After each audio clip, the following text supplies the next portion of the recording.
They look at your life and see only the ruins.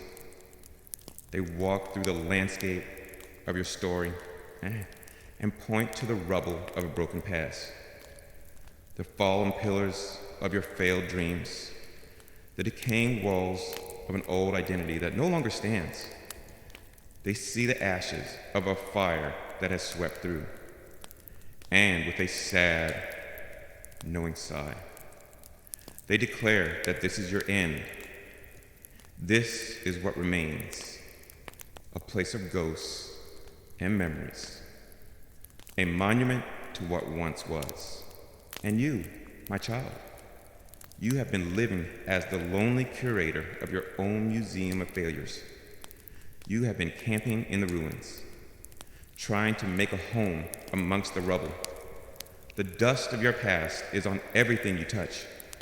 The ghosts of your old wounds whisper to you in the night. And you have come to believe the grim logic of the world. The logic that says what is broken will stay broken. That the past is a permanent and unchangeable reality. That your future is destined to be nothing more than a rearrangement of the debris of your past. You have looked at the decay, and you have called it your destiny. But you have been listening to the grim architects of a fallen world, those who know only how to build with the brittle materials of human effort, and who know nothing of divine resurrection. You have been looking at a demolition site, and you have been calling it a cemetery. You see a ruin that cannot be repaired. And in that, you're right.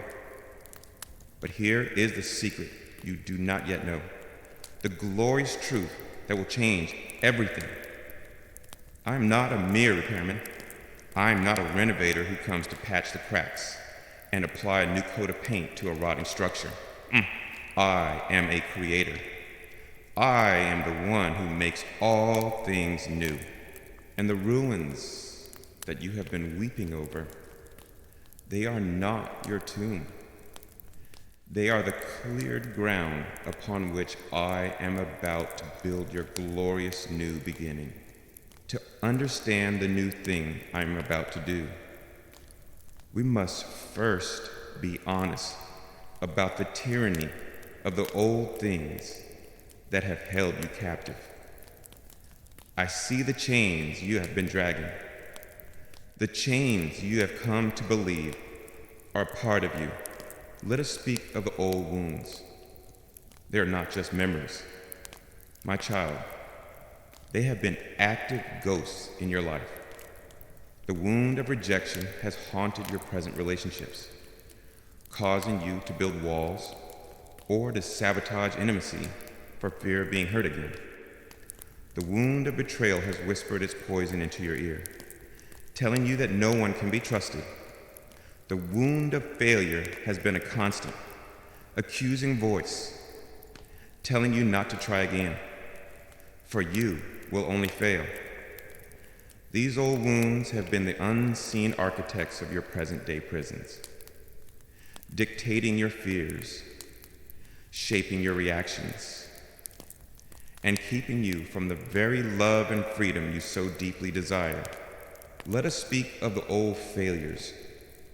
You look back at them, and you see a permanent record of your inadequacy. The business that failed, the relationship that ended, the promise you could not keep. These are not just events in your past. They have formed a narrative, a story you tell yourself about yourself. I am not good enough. I am not capable. I always mess things up. This narrative of failure has become a self-fulfilling prophecy, a cloud of shame that has hovered over you, limiting your vision for the future and paralyzing you from taking new risks. Let us speak of the old identities. Before the great fire swept through, you were defined by your roles. You were a spouse, a parent, a successful professional, a healthy person. These were the pillars that held up the roof of your identity. And then, one by one, they fell, and you have been left wandering in the rubble, feeling like a former person, a ghost. You have been trying to live your present life based on a past tense identity, and it has left you feeling lost and insubstantial. And let us speak of the old patterns, the ingrained habits of thought and behavior that you have despised in yourself, the pattern of anxiety, the pattern of anger, the pattern of addiction, the pattern of negativity.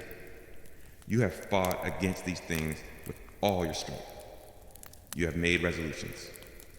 You have tried with all your might to break these chains, only to find yourself falling back into the same familiar ruts, time and time again. And this has been the most discouraging reality of all, for it has felt like a curse, an unbreakable cycle, proof that you are fundamentally and permanently flawed. This collection of old, broken things, the wounds, the failures, the identities, the patterns, this is the ruin you have been living in.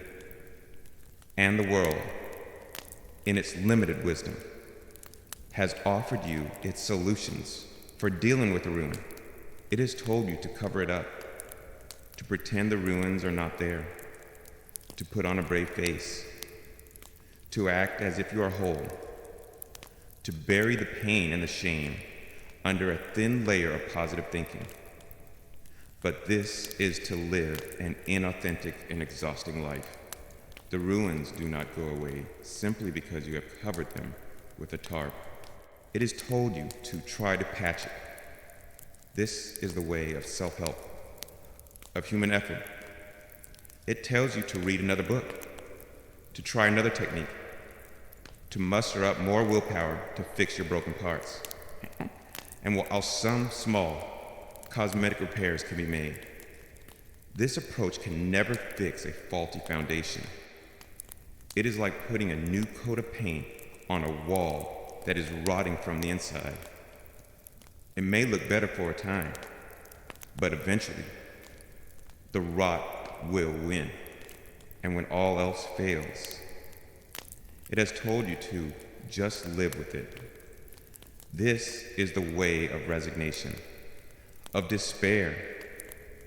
It is the cynical advice to accept the ruins as your permanent home, to make peace with your brokenness, to abandon all hope of ever being truly new. My beloved, I am here today to offer you a different way, a better way, a way that is so radical it seems like foolishness to the world. I am not going to help you cover your ruins. I am not going to give you a new technique for patching your cracks. And I absolutely refuse to let you live out your days in the rubble. No, my plan is far more glorious and far more thorough, for I operate on the principle of new creation, not renovation. I have spoken this truth to you before. You cannot put new wine into old, brittle wineskins. The new, vibrant, and effervescent life I have for you is a potent substance. If I were to pour it into the old, rigid, and decaying structures of your past, your old mindsets, your old patterns, your old ways of relating would simply burst them apart, and the new wine would be lost. The old wineskins cannot be repaired.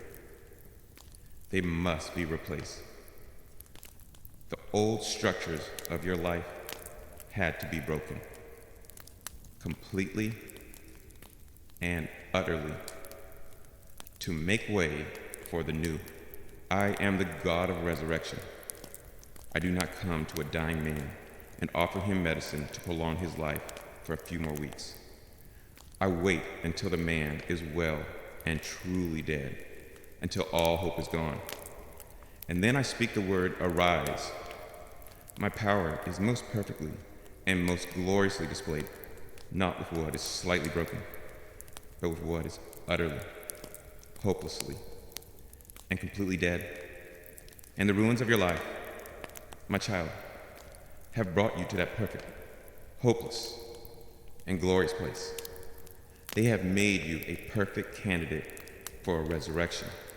So let us be clear. A repairman comes and he patches a crack, but I'm coming to dig up your entire faulty foundation and to lay a new one. A foundation built upon me, the unshakable rock. A renovator comes and he paints over a stained and rotting wall. I am coming to tear down the old walls of your fear and your shame, and to build new walls of salvation, made of living stones. The world has told you to make the best of your ruins. I am here to tell you that I'm about to build a new and glorious city from the very stones of that ruin. So the invitation today is a simple one. I am asking you to stop. Stop trying to repair what is irreparable. Stop trying to resuscitate what is already dead. Stop grieving the ruins as if they are your final destination. I am inviting you now to look at the rubble of your life with new eyes. See it not as a cemetery, but as a quarry. See it as a raw material for your new creation. And I am asking you to surrender it all to me. Give me your old wounds. Give me your old failures. Give me your old identities. Give me your old patterns. Place the entirety of your broken, ruined past into the hands of the one who makes all things new. Do not be afraid. The work of demolition is almost complete. The ground has been cleared, and the master builder is now unrolling his blueprints. A new creation is about to begin, and its glory will be so great, so complete, that the memory of the former things, the memory of these ruins, will not even come to mind. You have taken the first courageous step, my beloved. You have stood amidst the ruins of your former life, and you have willingly placed the rubble of your past into my hands. You have surrendered the broken pieces. This is the beginning of your new creation, but I know the question that still haunts the quiet places of your heart. You look back at the collapse of your old world, the sudden, violent, and often traumatic way in which it all came apart, and you grieve not just for what was lost, but for the destructive manner of its losing. You ask, with a soul that still feels the aftershocks, my Lord, my God, I am willing to let go of the ruins, but why did the building have to fall so violently? Why such destruction? Why the earthquake and the fire? Could you not have simply let it fade away gently, piece by piece? This is the question that addresses the trauma of your transition, and the answer is found in the heart of my identity as a master builder. My child, what you experienced was not a tragic, random collapse. It was a sacred demolition before a glorious new temple can be built. The old, condemned structure that stands on its holy ground must be utterly and completely razed to the foundation. You cannot build a skyscraper on the cracked and crumbling foundation of a condemned shack. You cannot construct a palace within the rotting walls of a derelict ruin. I am in the business of building a magnificent, eternal structure with your life, and in order to do so, the old, unsafe, and limited structure of your former life had to come down. I have not been the author of your pain, but I have been the divine architect of your renewal, and the first, necessary, and often painful step in any great renewal is the clearing of the ground. Let me walk with you through the demolition site and explain to you, with a loving and honest heart, why the old structure had to be so completely removed. First, we must look at the foundation, the life you had built. While it may have had beautiful things in it, was built upon a cracked and faulty foundation.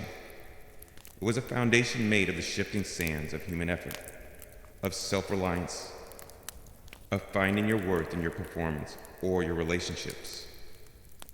It was a foundation mortared together with the approval of others, and for a time, this foundation held in good weather.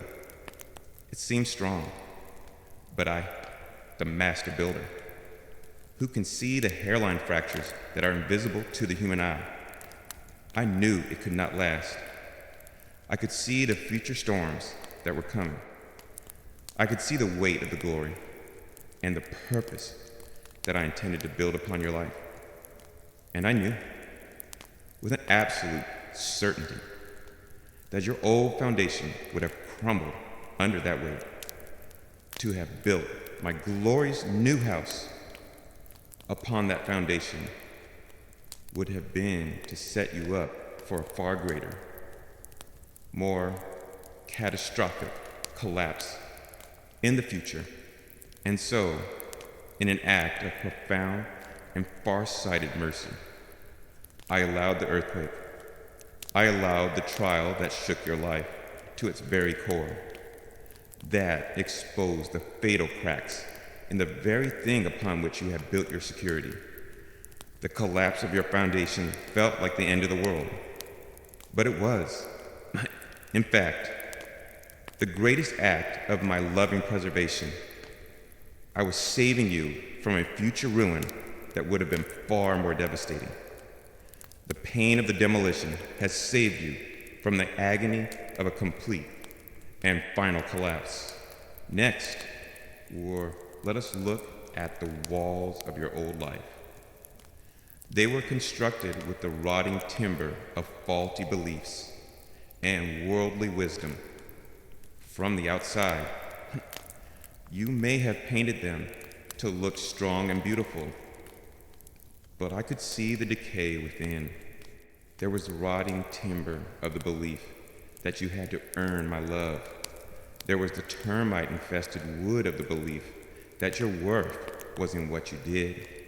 There was the water-damaged plank of the belief that you had to control everything to be safe. There was the decaying beam of unforgiveness, of bitterness, of old resentments that were slowly poisoning your entire structure from the inside out. I could not build my new house using these old, corrupted materials. To do so would be to build a beautiful new room onto a house that was filled with rot and decay. The new would have quickly been corrupted by the old. And so, I had to allow the storms of life to beat against your house. I had to allow the winds of adversity to blow, not to destroy you, but to reveal the weakness of your walls. The storm was my divine inspection. It revealed the rot that was hidden behind the paint of your best efforts. And when the walls came down, it was a messy and terrifying event, but it was also a cleansing. It was the removal of the diseased wood so that we can now rebuild with the new, living, and incorruptible timbers of my grace and my truth. And we must speak of the very design, the floor plan of your old house. It was a design you had created, and it was a design that was too small for your destiny.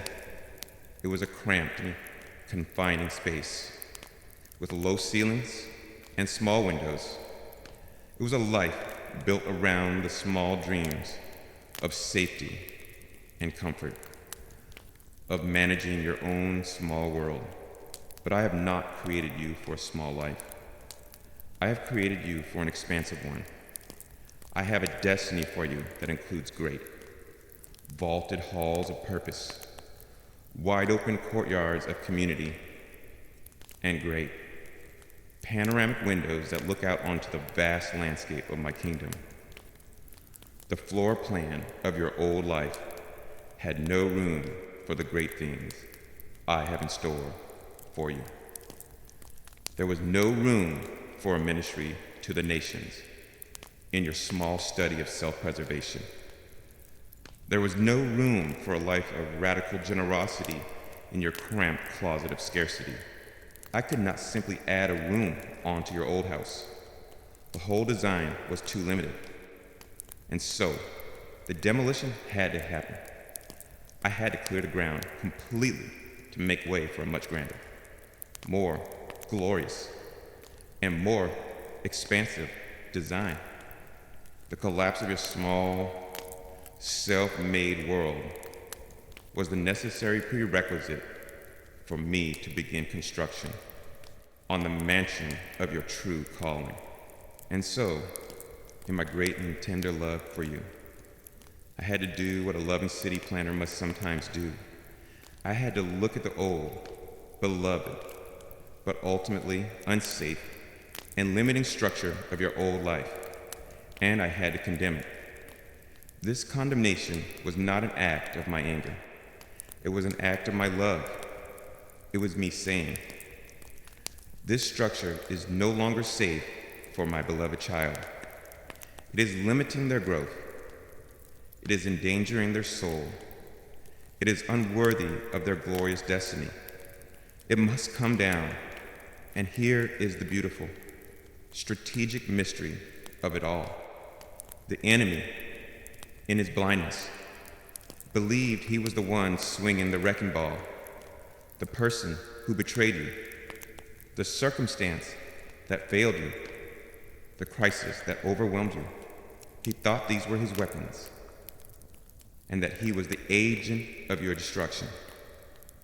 But he does not understand that he can do nothing without my permission. He thought he was executing his own malevolent plan of destruction. He did not know that he was merely a contracted worker, a demolition crew, unknowingly fulfilling my divine and redemptive plan of reconstruction. He thought he was burying you in the rubble. He had no idea he was simply clearing the ground for your throne. I know the pain of living through this demolition. It has been a season of deafening noise, of choking dust, of a terrifying lack of shelter.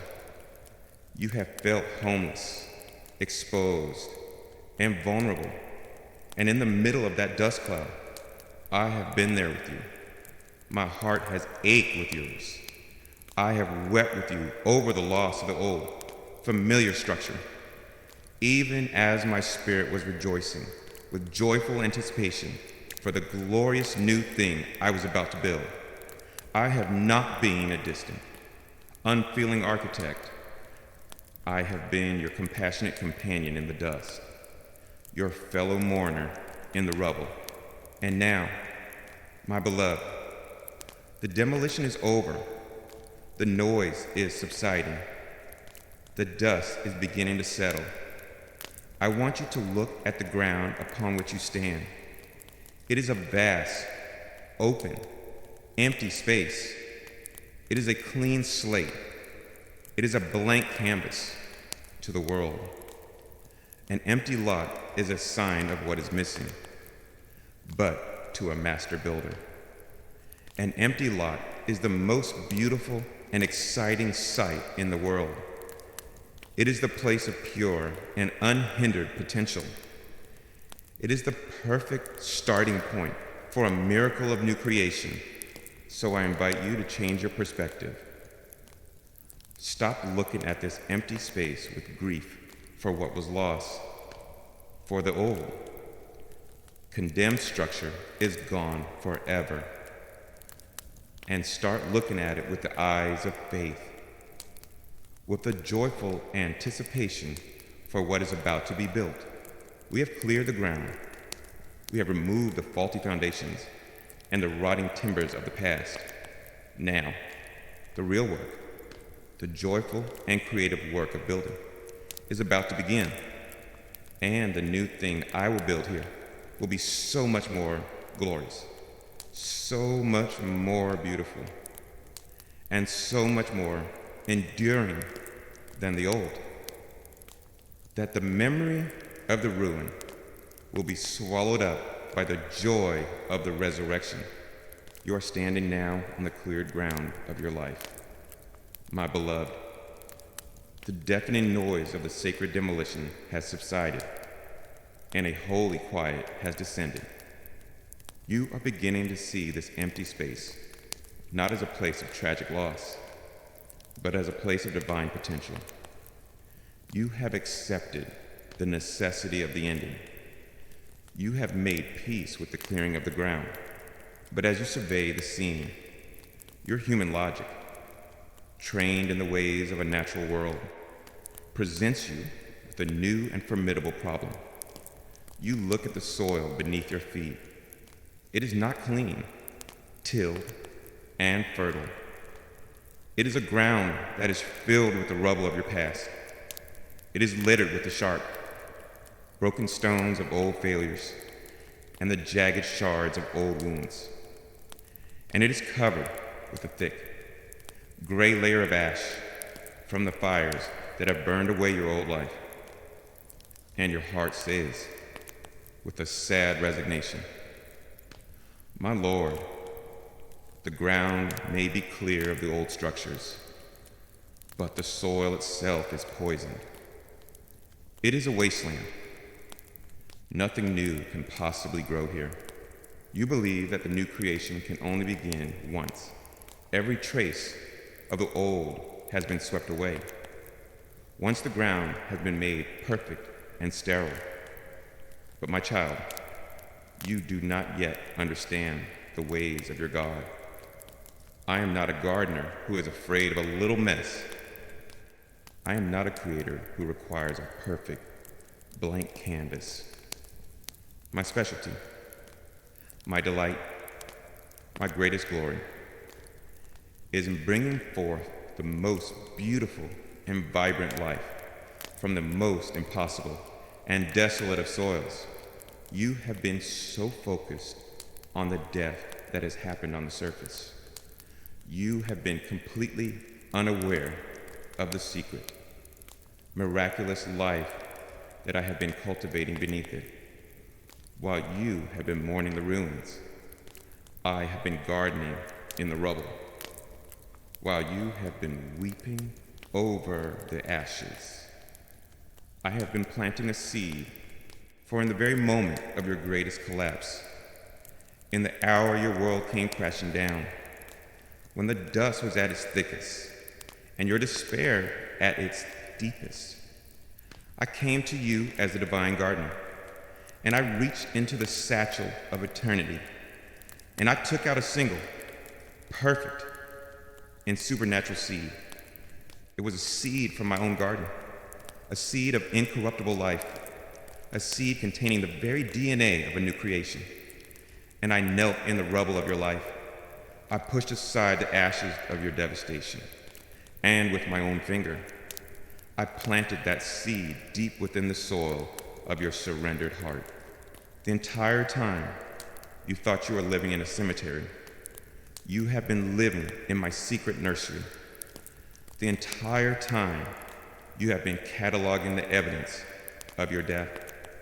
I have been secretly nurturing a new and glorious life. Let me tell you of this seed and of my hidden work to bring it to germination. This was the seed of a new hope. Your old hope was a fragile thing, a hope that was dependent on your circumstances. It was a hope that your plans would succeed, that your relationship would be stable, that your life would be comfortable. And when your circumstances changed, that hope was uprooted, and it withered and died. The ground of your heart was left barren of all hope. But the seed I have planted is of a different species altogether. Its roots are not in the shallow soil of your circumstances, but go deep into the bedrock of my unchanging character. It is a hope that is not dependent on what is seen, but on what is promised.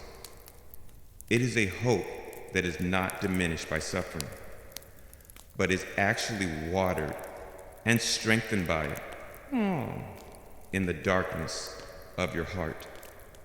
This new seed of hope has been germinating. Do you remember it in the midst of your darkest night? An inexplicable, illogical, and almost imperceptible moment of peace. A sudden, fleeting thought that maybe, just maybe, this is not the end. A dream, a picture in your mind of a future that looked nothing like your present. My child, that was not your own wishful thinking, fighting against the darkness. That was the first tender root of this divine seed, pushing its way through the compacted soil of your despair. That was the first sign of its secret, hidden life. I have also planted the seed of a new identity. The demolition of your old life destroyed your old identities, the pillars of who you thought you were, your successes, your roles, your relationships were all turned to rubble, and you have been wandering in that rubble, feeling faceless, nameless, a ghost. But in that very ruin, I planted the seed of your one, true, and eternal identity. It is a seed that contains the simple, unshakable truth of who you are. My beloved child, this identity is not based on what you do, what you have, or what others say about you. It is based solely on who I am and what I have declared you to be, and in the secret, underground darkness. This seed has been growing. It has been a quiet, internal process, while the external circumstances have still been a mess. A new sense of self has been slowly but surely forming within you. It is a self that is not so easily shaken by criticism. It is a self that does not need to perform to feel worthy. It is a self that is finding its value not in the mirror of the world, but in the reflection of my loving eyes. You may not even have been fully aware of it, but this new you, this true you, has been growing steadily, hidden beneath the debris of the old, and I have planted the seed of a new purpose. Your old purposes and dreams were burned to the ground, and you have looked at the ashes and believed that your life is now without purpose. But in those ashes, I planted a new and far greater purpose. It was a tiny, almost invisible seed, a quiet burden for a certain group of people, a small passion that seemed insignificant compared to the grand scale of your loss, a little idea for a new way of serving, of creating. That seemed foolish and impossible. You may have even dismissed it yourself, but I have been tending to it. This new purpose is different from your old one. Your old purpose was born from your own ambition and your own strength. This new purpose is born from your weakness and your communion with me. It is a purpose that will not bring glory to you, but to me. It is a purpose that is not about your success, but about my love flowing through you to others. This small, humble seed contains the blueprint for the great and fruitful tree your life is about to become. But how can a seed grow in such a poisoned and rubble-strewn soil? It is because I, the master gardener, have been practicing a form of divine, paradoxical horticulture. I have been using the very byproducts of your devastation as the necessary ingredients for your new growth. I have been watering the seed with your tears. Every tear you have cried in this season, tears of grief, tears of repentance, tears of frustration. I have not let a single one be wasted. The world tells you that your tears are a sign of weakness. I tell you that your tears have been the holy irrigation for your soul. They have softened the hard, compacted ground of your heart. They have washed the dust from the roots of your faith. They have been the very water that has caused this secret divine seed to germinate and to live. Your sorrow has been the unlikely source of your new life. And I have been fertilizing the seed with your ashes. You have looked at the ashes of your burned down past as the symbol of your utter desolation. But a wise gardener knows that ash, specifically potash, is one of the richest and most potent fertilizers there is. It is full of the essential nutrients that a new plant needs to grow strong. The ashes of your old pride, once burned away in the fire, have become the perfect fertilizer of humility for your new identity. The ashes of your old, failed plans have become the rich soil of wisdom from which your new purpose will grow. I have taken the very substance of your ending, and I have used it as the primary fuel for your new beginning. Nothing has been wasted. The death of your old life has become the perfect, nutrient-rich compost for the new. All of this work, the germination, the root growth, the absorption of nutrients, it has all been happening deep beneath the surface, hidden from your eyes and from the eyes of the world. You have been looking at the surface, at the ruin, at the rubble and the ash, and you have been judging your life based on what is visible, but the most real, the most significant, and the most powerful work in your life has been the invisible work. The growth that comes from the world requires perfect conditions. It requires clean soil, abundant sunlight, and gentle rain. But the new creation that I am birthing in you is of a different order. It is a supernatural life, and it demonstrates its supernatural nature by its ability to grow in the most impossible of conditions. The very fact that this new, tender, green life is about to sprout from a ground of pure ash and rubble is the undeniable proof that it is not of this world. It is from me. And so, my child, I have glorious news for you. The secret, hidden work of the gardener is now complete. The seed has germinated. Its roots have gone deep, anchoring themselves in the bedrock of my faithfulness. And now, at this very moment, something is stirring beneath the surface. The first, tender, but miraculously strong green shoot of your new life is now pushing its way upward. It is pushing through the rubble. It is pushing through the ashes. And it is about to break through into the glorious light of day. So I invite you now to stop staring at the vastness of the ruin. And I want you to look closer. Look at the ground of your own heart. Look for the sign. Look for the first evidence of this new, green life. It may be small. It may be fragile. But it is there. And it is unstoppable. For the life that I plant cannot be held down by any amount of death or decay. The new has been secretly growing in the heart of the old, and it is now ready to be revealed. You are kneeling now in the rubble of your former life, my beloved. You have surrendered the ruins. You have understood the sacred purpose of the demolition, and you have just received the secret, hopeful knowledge of the divine seed that I have planted in your devastation.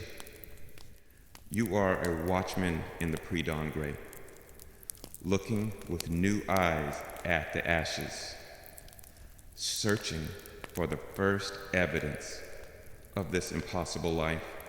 The waiting has been long, the silence has been deep, and the darkness has been profound. But the season of hidden, subterranean work is now complete. The seed has germinated in the secret place. The roots of your new identity have taken a firm and unshakable hold in the bedrock of my faithfulness.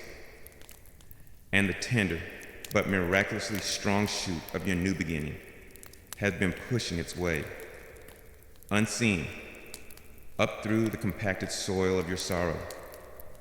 It has navigated the sharp rubble of your past. It is now just beneath the surface. The time for its revealing is here. The moment of the breakthrough has come. So I say to you, you who have grown so accustomed to the landscape of death, you who have almost forgotten the color green, I say, behold, look, for I am the one who makes all things new. And the new has now come. See it there, pushing up through the center of the gray ashes, a single, vibrant, and defiantly green shoot. It is small, it is tender. To the cynical eye of the world, it may seem insignificant, fragile, and doomed to fail in such a hostile environment. But you and I, we know the truth. This is not a common weed. This is not a random act of nature. This is the first visible manifestation of a supernatural, resurrected life. This is the sign you have been waiting for. This is the end of the reign of death in your life. This is your new beginning.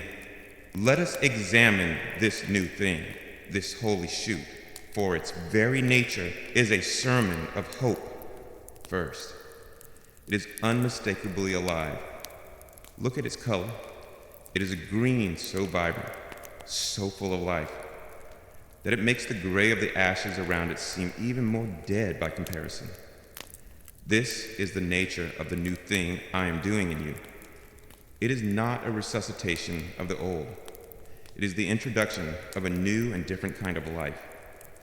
Your old life was characterized by the gray tones of striving, of fear, of decay. This new life is characterized by the vibrant green of grace, of faith, of supernatural energy and growth. It is life from a different source. It is my own resurrection life, now made manifest in your story. This new thing is also defiantly supernatural. It is growing where nothing should be able to grow. The soil of your past has been poisoned by bitterness, compacted by grief, and covered in the sterile ash of your failures by every law of nature. This ground is barren forever, and yet this life is sprouting. His very existence is a miracle. It is a living, breathing contradiction to the logical conclusion that your situation is hopeless. This is the proof of its origin. It is not born of your own willpower. It is not the product of your positive thinking. It is a divine seed planted by a divine hand and is growing by divine power. Your life is now becoming the stage for a miracle that will silence the arguments of the wise and confound the expectations of the skeptics. And this new thing is miraculously resilient.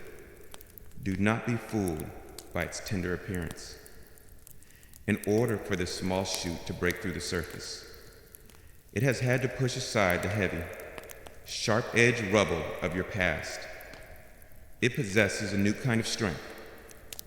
It is not the brittle, aggressive strength of the old life, which shatters under pressure. It is the persistent, unyielding, life force strength of a new creation. It is a strength that does not push against the obstacles, but rather grows around them, through them, and eventually, over them. This new life in you cannot be stopped. It has the very power of the resurrection behind it.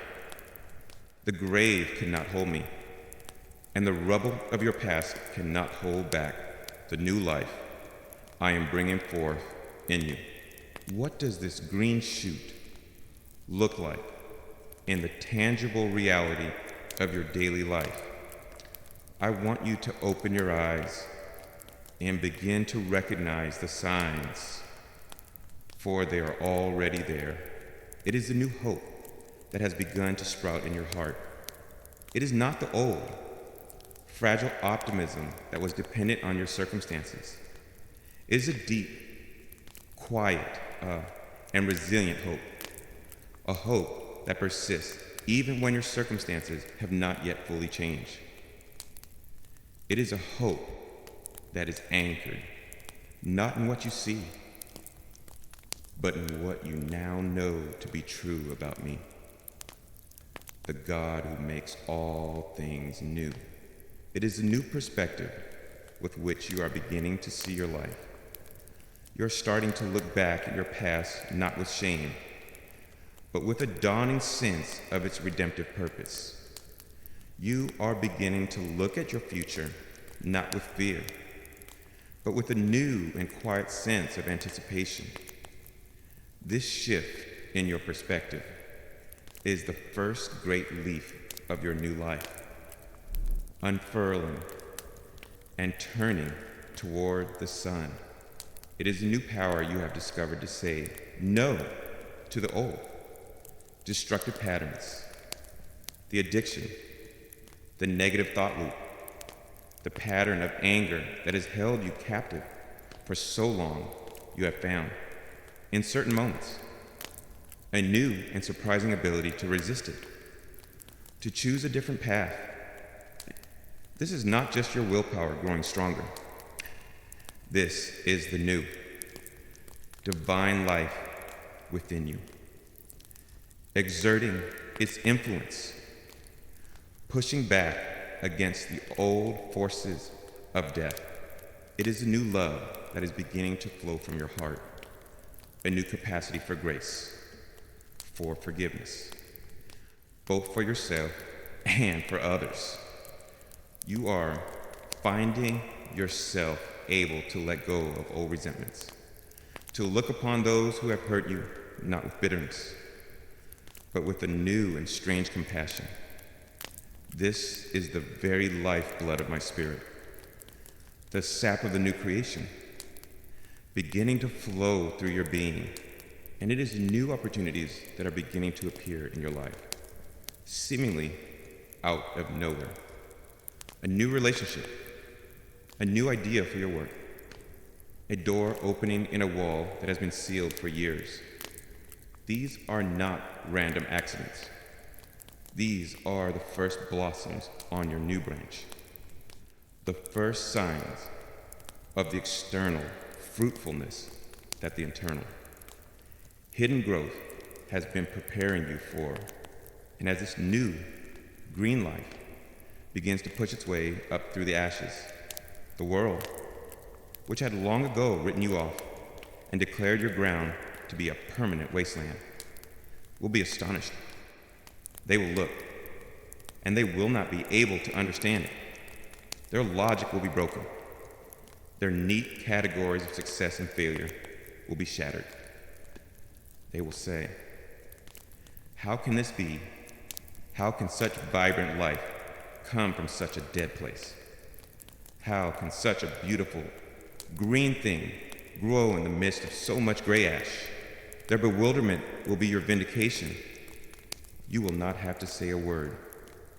The undeniable, miraculous evidence of this new life in you will be the only argument needed to overturn their old, cynical verdict. Your life will become a source of wonder, a divine question mark in their predictable world, a signpost that points to the strange and beautiful reality of a God of resurrection. And you must hear me on this. Do not despise the day of small beginnings. This green shoot may seem small and fragile to you now. You may be tempted to compare it to the great, mature trees you see in the lives of others. Do not do this. Every mighty forest began as a single, tender shoot. This small, miraculous sprout that you see today is the promise of a great and fruitful tree. It is the promise of a mighty forest that will one day grow from the very ground of your devastation.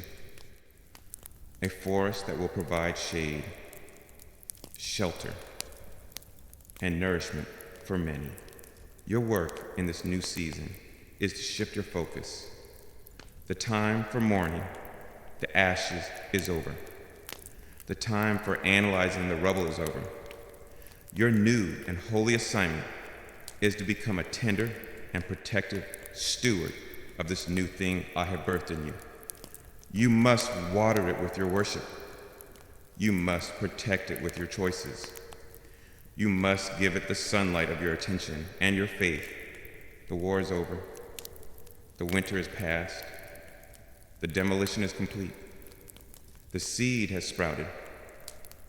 Behold, my beloved, the new has come and is more glorious, more resilient, and more full of promise than you could have ever dared to imagine.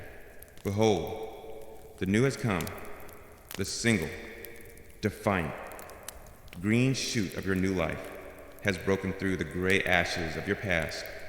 The long silent, subterranean work of the seed is now giving way to the visible, glorious work of the sprout. A new life, a supernatural life, born not of your will but of my spirit, is now a tangible reality in your world. The miracle is no longer a future hope. It is a present fact. But as you gaze upon this tender, new thing, you are like a newborn, opening your eyes for the first time in a world you do not yet understand. The old world of the ruins, as painful as it was familiar. You knew its geography of grief, its language of loss. But this new world of life is beautiful, yet foreign. Its ways are not your ways. Its language is not your native tongue. You are a holy immigrant in the land of your own new beginning. And so you ask, with the sincere confusion of a traveler in a new country, my Lord, my God, I see this new life, and it is a marvel. But how do I live here? How do I nurture this fragile, green thing, the habits of the old? Ruined world are so deeply ingrained in me. I am afraid I will crush this new life with the heavy boots of my old ways. This is the question of acculturation, of learning to become a citizen of the new creation. For the new life I have birthed, and you cannot be sustained by the old principles of your past. A new creation requires a new culture, a new mindset, a new way of speaking, and a new way of being. For years, you have been fluent in the language of the ruins. Now, I will teach you the language of the new. First, we must be honest about the old language that you must now unlearn. It is a language you have spoken for so long that it has become the default setting of your mind and your mouth. Its primary dialect is the grammar of grumbling. It is the habit of narrating your life through the lens of what is wrong, what is missing, what is not working. It is a constant, low-grade complaint about your circumstances, your relationships, your own perceived flaws. This grammar of negativity has colored your entire world gray.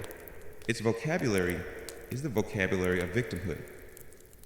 It is a dictionary filled with words of powerlessness. I can't. It's impossible. Nothing ever works out for me. I'm just a broken person. These words, spoken over yourself time and time again, have been a form of self-imprisonment. They are declarations of defeat that have shaped your reality. Its accent is the accent of anxiety. It is the underlying tone of fear, of worry, of what if that has infused all of your communication. Even when you have spoken of good things, it has often been with a hesitant, fearful tone, as if you were just waiting for the other shoe to drop, and its syntax is a syntax of self-condemnation. It is the harsh, critical, and unforgiving way you have spoken to and about yourself. You have been a cruel master to your own soul, speaking to yourself with a harshness you would never use on another human being. This old language of the ruins is a language of death, and it has no place in this new land of life. To continue to speak it here would be to poison the very air this new green shoot needs to breathe. Therefore, I am now enrolling you in a divine language school, and I will teach you the native tongue of the new creation. The first and most important subject is the vocabulary of faith. This is the art of making divine declarations. It is the practice of aligning your words with my truth, not with your feelings or your circumstances. The old you spoke what was. The new you will learn to speak what will be, calling those things that are not as though they were. This is a practical, daily discipline. When the old thought of your weakness rises up, you will no longer give it voice. Instead, you will open your mouth and you will use the new vocabulary. The Lord will turn my weakness into strength. When the old feeling of fear descends, you will not speak of the fear. You will declare the truth. God has not given me a spirit of fear, but of power, and of love, and of a sound mind. When you look at the remaining rubble of your circumstances, you will not describe the ruin. You will declare the promise. My God is the one who makes all things new. This is not a denial of reality. It is the declaration of a higher reality. Your words are powerful creative forces. For years, you have used them to create and reinforce a world of defeat. Now, you will learn to use them to create and reinforce a world of victory. Speak my promises over your life, over your family, over your future. This is the language of the new land. Next, you will learn the grammar of gratitude. If faith is the vocabulary of this new land, then gratitude is its native grammar, the very structure of its sentences. The old you structured your sentences around the problem. The new you will learn to structure your sentences around the provision. I'm calling you to become a practitioner of radical, relentless thanksgiving. You must retrain your mind to look for my goodness in every situation and to give voice to it. When you wake in the morning, before your feet hit the floor, your first sentence of the day will be, "Oh, thank you, Lord, for a new day." As you go about your day, you will become a detective for my grace, a treasure hunter for my mercy, constantly on the lookout for the small, beautiful evidences of my love, and you will speak them out. Thank you for the sun on my face. Thank you for the kindness of that stranger. Thank you for the strength to get through that difficult meeting, even in the midst of a challenge. The grammar of gratitude will teach you to say, the situation is difficult, but I thank you, Lord, that you are with me in it. I thank you that you are working all things for my good. This practice of gratitude is the most powerful antidote to the old poison of grumbling. It will shift your entire focus from what is lacking to what you have been given. It will change the very atmosphere of your heart and your home. To live in the new creation is to live in a constant state of thankfulness to the Creator. Then, you must learn the foundational law of grace in the old land of the ruins. You lived under the harsh law of condemnation. You were your own harshest judge. But in this new land, the law of the land, there's grace. And this grace must first be applied to yourself. I am calling you to learn to speak to yourself with the same voice of gentle, patient, and unconditional love with which I speak to you. You must learn to forgive yourself for your past mistakes, for I have already forgiven you. To refuse to forgive yourself is to declare that your own judgment is higher than mine. You must be patient with your own process of growth.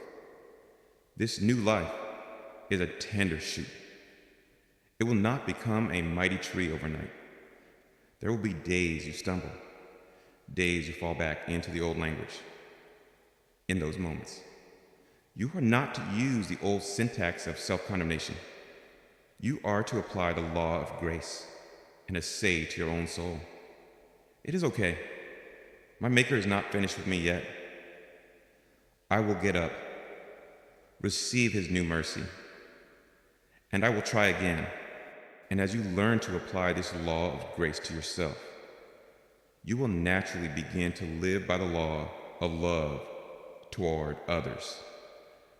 You will no longer speak the old language of criticism, of gossip, of judgment. That is the language of the ruins.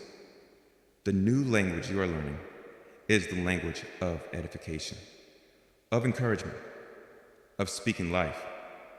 You will begin to use your words as a tool, not to tear others down, but to build them up. You will look for the gold in them, not the dross.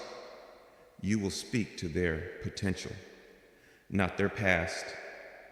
Your words, seasoned with grace, will become a source of healing and life in a world that is dying from the poison of harsh and critical words.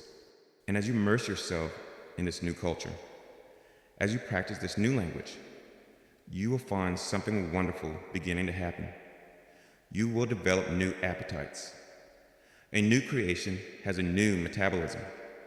The old junk food of your former life, the diet of gossip, of negativity, of cynical entertainment, of shallow pursuits, it will begin to lose its taste.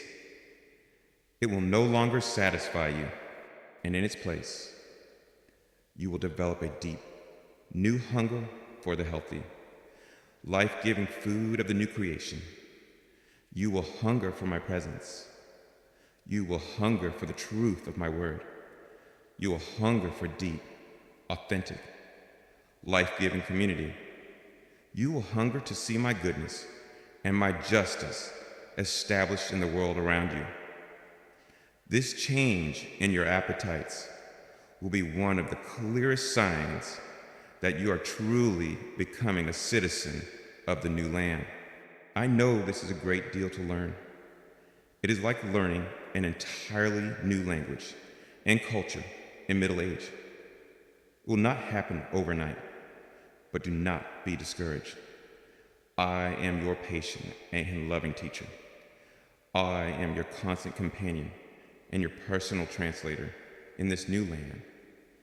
When you stumble over the new words, I will be there to help you pronounce them.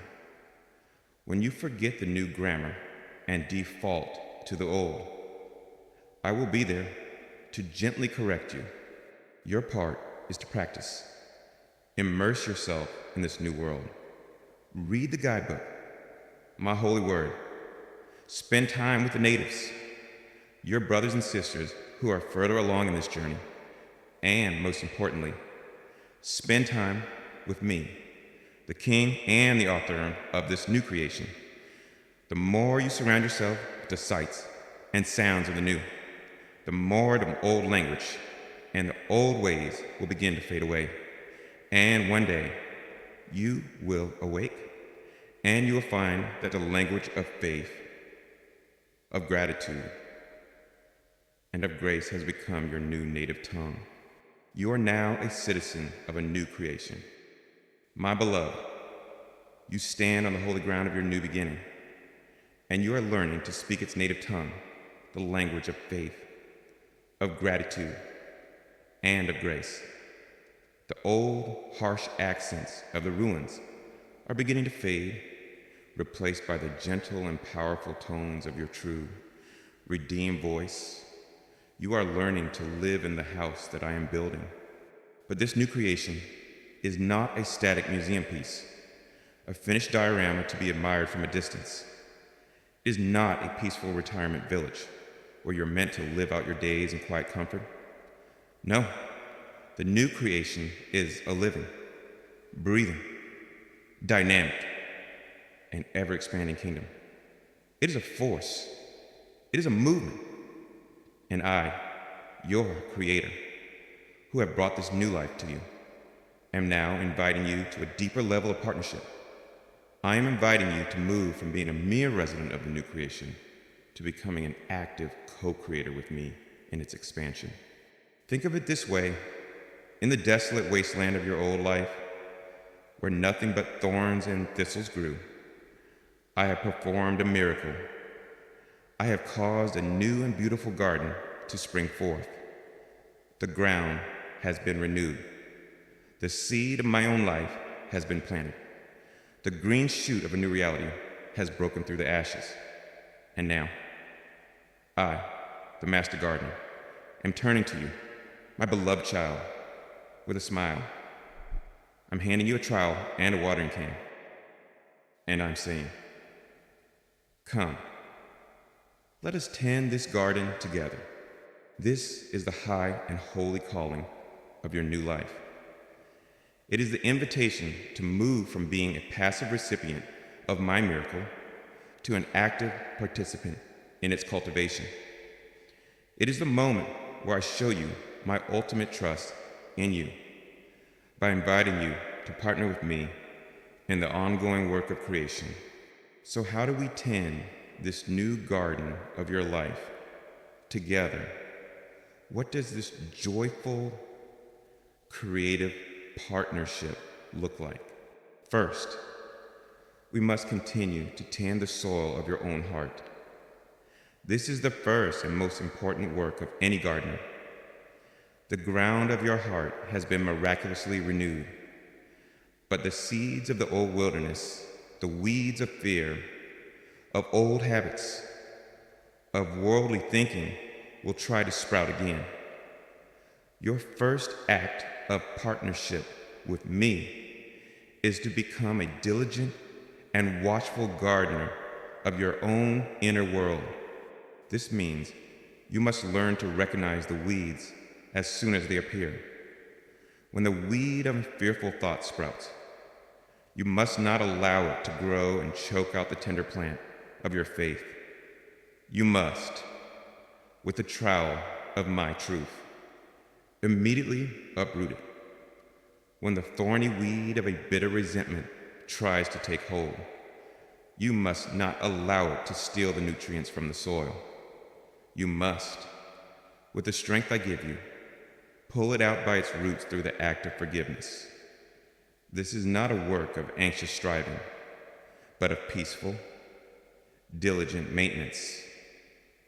It is the daily, quiet work of keeping your heart soft, clean, and receptive to me. Next, I am now giving you new seeds to plant in your hands. I am placing the very seeds of the kingdom, every act of love, every choice of faith, every word of encouragement you speak as a seed. For years, you were unable to sow anything but the seeds of your own brokenness. But now, your hands are filled with the seeds of life. I am calling you now to become an intentional sower. When I prompt you to encourage a struggling friend, you are planting a seed of hope in the garden of their heart. When you choose to be generous with your finances, you are planting a seed of my provision and trust in the soil of your own life. When you take a bold step of faith into your new calling, you are planting the seed of a great and fruitful tree that will one day provide shelter for many. Do not see your small, daily acts of obedience as insignificant.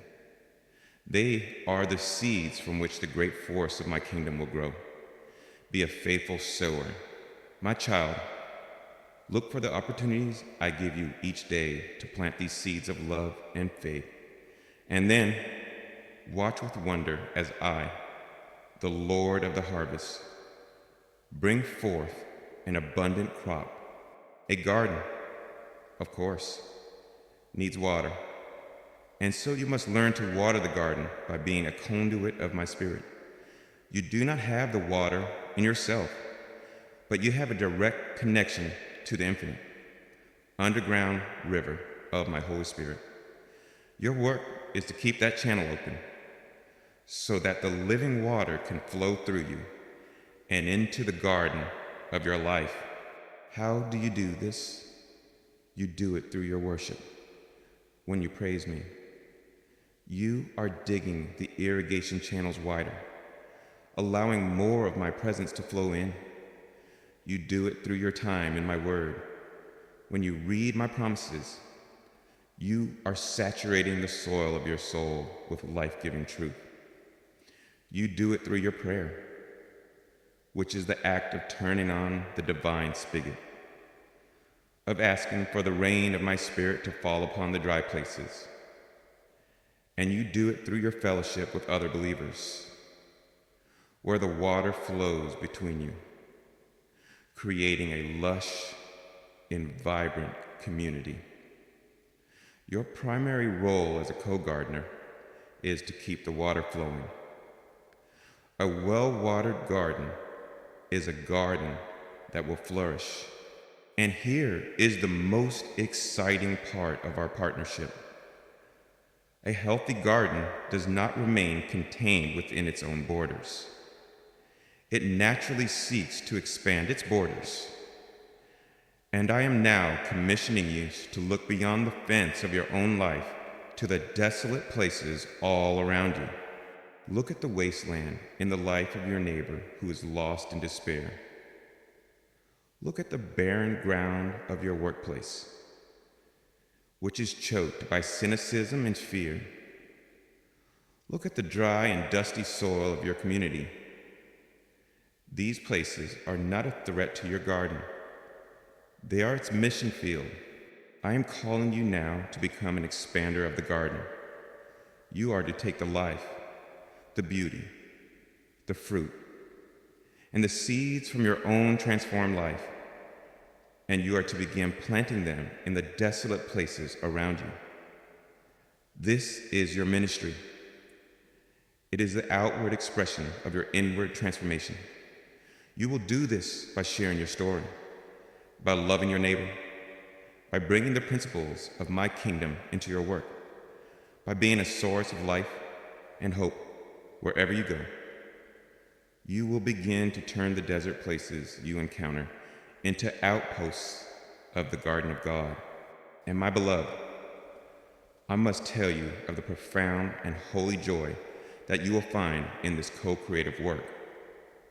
It is one thing to be a grateful visitor who is allowed to admire a beautiful garden. It is a far greater, deeper, and more satisfying joy to be the one who has partnered with the master gardener to plant it, to water it, and to watch it grow. You'll see a seed of encouragement that you planted in a friend's heart sprout into a beautiful new hope. You will see the living water that has flowed through you bring a dry and broken family back to life. You will taste the fruit of your own faithful labor, and you'll know the deep, creative fulfillment that I, your creator, feel when I look upon my work and I call it good. This is the joy I'm inviting you into. It is the joy of a purposeful, fruitful, and creative partnership with me. But do not be overwhelmed by this great responsibility, for you are a co-gardener, but I am always the master gardener. You are not in this alone. I am the one who provides the seed. I am the one who provides the soil. I am the one who sends the sun of my grace and the rain of my spirit. And I am the one, ultimately, who causes the growth. Your part is not to be a perfect gardener. Your part is to be a faithful one. It is to show up in the garden each day, to be willing to get your hands dirty, to listen to the instructions of the master gardener, and to trust his process. There will be seasons of planting, seasons of watering, and seasons of patient waiting. And there will be seasons of joyous harvest. Through it all, I will be with you. I will teach you. I will guide you. And I will provide everything you need. So I invite you now to put on your gardening gloves. Pick up the holy tools of faith, hope, and love. The great work of demolition is in the past. The miraculous work of germination has happened. And now begins a long, beautiful, and joyful season of cultivating your new life. Look at the world around you with the eyes of a gardener, seeing not just what is, but what could be. For you are my partner in the great and glorious project of making all things new. And the garden of your life is destined to become a beautiful and fruitful preview of the new heaven and the new earth that are to come. You are my co-gardener, my beloved. You have your hands in the rich soil of your new beginning, and you are learning the joyful, creative work of partnering with me. You are pulling the old weeds of fear. You are planting the new seeds of faith, and you are watering the garden of your life with your worship. You are seeing the first fruits of this new creation. And it is a beautiful and miraculous thing. But even as you rejoice in this new garden, your eyes can still see, just beyond its borders, the vast and desolate wilderness of a broken world. You see that even the most beautiful garden on this earth is still subject to the cycles of decay. The seasons change. The flowers fade, and the winter always comes. And so, a part of you may wonder, is this new beginning just another temporary season, another beautiful but fleeting summer, destined to eventually be reclaimed by the wilderness? My child, for this final chapter, I must lift your eyes from the garden of your own life to the great and cosmic horizon of my ultimate purpose. For the new thing that I am doing in you is not just an isolated miracle. It is a down payment. It is a preview. It is the first, small, localized springtime that is the prophetic promise of the great and eternal summer that I'm one day bringing to all of creation. Your personal new creation is a foretaste of the day when I will make all things new. You must understand this present world, in its beauty and its brokenness, is groaning. The whole of creation is like a woman in labor, aching and travailing, waiting for the birth of a new reality. You feel this groaning in your own body, which is still subject to sickness and decay. You see it in the brokenness of relationships, in the injustice of societies, in the very ground that brings forth both thorns and flowers. The beautiful new garden of your life is a protected oasis, a holy exception, in the midst of a vast desert that is still under the curse of the old. But the groaning is not the sign of a death rattle. It is the sign of a birth pang.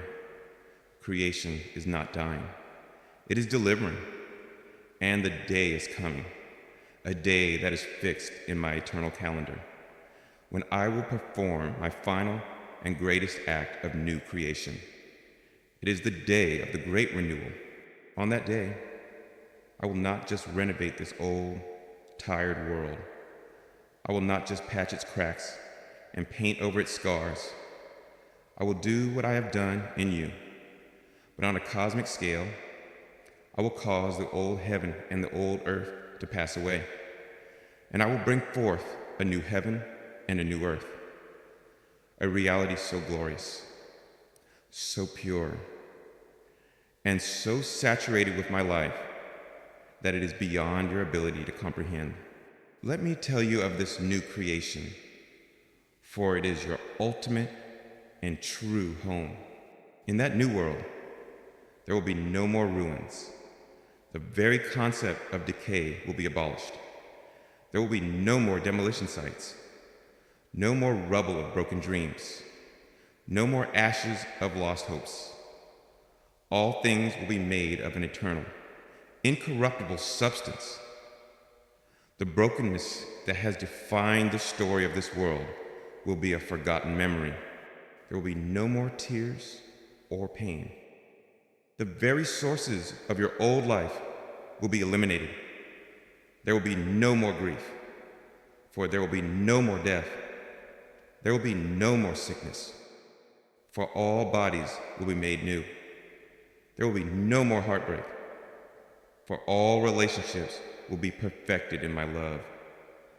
The holy water of your tears, which was so necessary to nourish the seed of your new life on earth, will no longer be needed, for the entire new creation will be a perfectly watered and fruitful garden. And the old things that define you, the sin, the shame, the fear, the weakness, they will be cast away forever. The tyranny of the old will be finally and completely broken. You will be utterly and eternally free from the struggles that have been your constant companions in this life. And what will be your place in this new creation? It is your eternal inheritance, the grand estate that your earthly garden has only been a small preview of. You will be given a new, glorified body. The very vessel that has been a source of your weakness and your pain on earth will be resurrected and remade. It will be a body that is free from sickness, free from decay, and free from all limitations. It will be a body that is perfectly suited to an eternal life of joy, of service, and of adventure. And your eternal partnership with me, the one you are just beginning to learn now, will come into its full expression. You were a co-gardener on earth, learning to tend a small plot of ground in the midst of a wilderness. But in the new creation, you will be a co-heir with Christ, my trusted and beloved child, and you will partner with me in the joyful ruling and the creative cultivation of an entire new world. The gardening will continue, but it will be a gardening free from all thorns and weeds, a pure and joyful act of co-creation with me for all eternity. This, my beloved, is the great and unshakable hope that is set before you. It is not a fantasy. It is the most solid reality in the universe. For it is a promise that is guaranteed by my own resurrection. So what does this mean for you?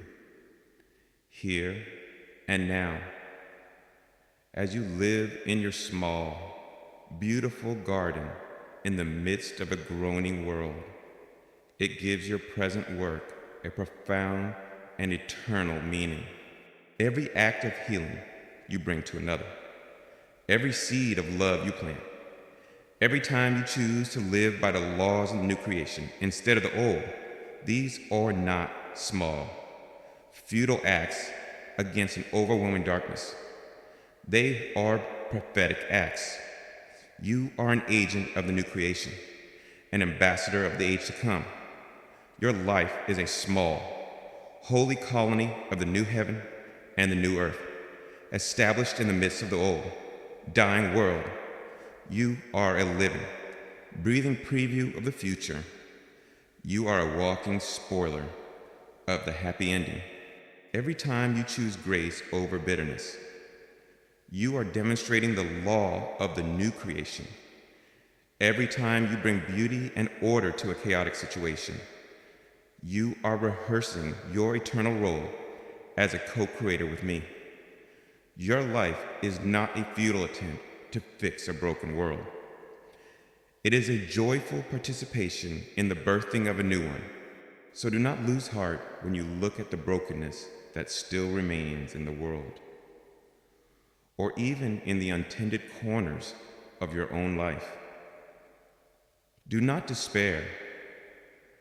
The work of new creation is a process, but its completion is certain. Live now as a citizen of that coming world. Let its values be your values. Let its hope be your hope.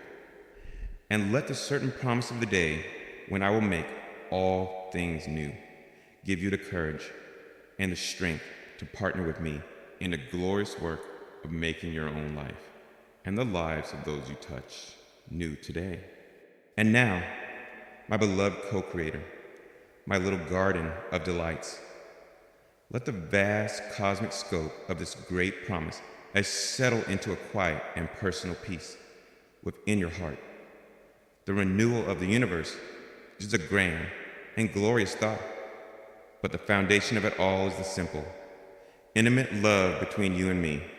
Come and rest from your labors. The work of building and planting is done for today. Sit here with me in the cool of the evening, in the beautiful new garden of your own soul. Let us walk together and admire the new life that is growing here. Let us delight in the progress we have made. I am not just the God of the great and cosmic renewal. I am the God of the small, tender, green shoot in your own heart. And I cherish this small garden of your life as my most precious creation.